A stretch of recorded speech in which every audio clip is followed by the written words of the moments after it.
Humza Yousaf, Leo, your favourite subject, playing 4D chess. What's going on here? So Humza Yousaf, who's the First Minister of Scotland, allegedly, although from his tweets you'd think he was the First Minister of Gaza, he has invited Erdogan, the Turkish president, to see him in Scotland, and he's denied that this invite is linked to Turkey helping his family flee Gaza. So he had quite a lot of members of his wife's family were stuck in Gaza.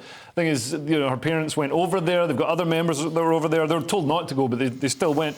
And so the Turkish president organised this sort of midnight FLIT from Gaza. Yes. Got them out of there. And what's interesting is, Humza criticises Israel. He's constantly hammering on his war crimes, and we need to stop the bombing in Gaza. This is horrific, and all the rest of it. But the Turkish president has been doing equally, if not nastier things. Oh, the man's a tyrant. To the Kurds. Yeah, he's a dictator. He's a dictator, absolutely. But I'm going to have to stop you there, Leo, because this article, apparently, Mr. Yousaf is saying he's pledging to raise human rights concerns if Erdogan comes over. He's going to use the opportunity to challenge him on precisely the way that you think he should. No, he's going to get a selfie, and he's going to pat him on the back, and he's going to try and suck up to him. And he says, so Humza said, why on earth would Scotland not seek to engage with a NATO ally, and of course with somebody we would seek to do business and trade with? So I guess they need somebody to replace the heroin import business now that Afghanistan's dropped out. That's the major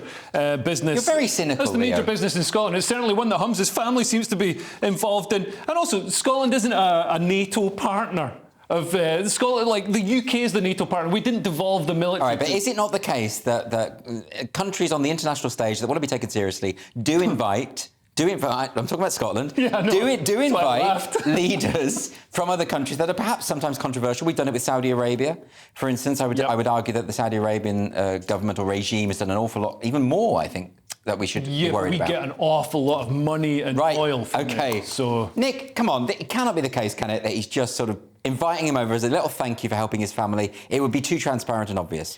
We know, Andrew, the SNP are never corrupt. That's the first thing we know. That's the first thing, exactly. And maybe it's understandable. I'm not the biggest fan of Humza Yousaf, but if it was your family, maybe you would get involved with the leader of Turkey. Do you know what I mean? It's kind of like a neighbourhood gangster. Like, hey, he's a nice guy. You know what I mean? Like, he's helping out your family. You sort of turn a blind eye to all those things that he's done. What would you do? Do you know what I mean? Well, I think if I was First Minister of Scotland... which could actually happen, weirdly.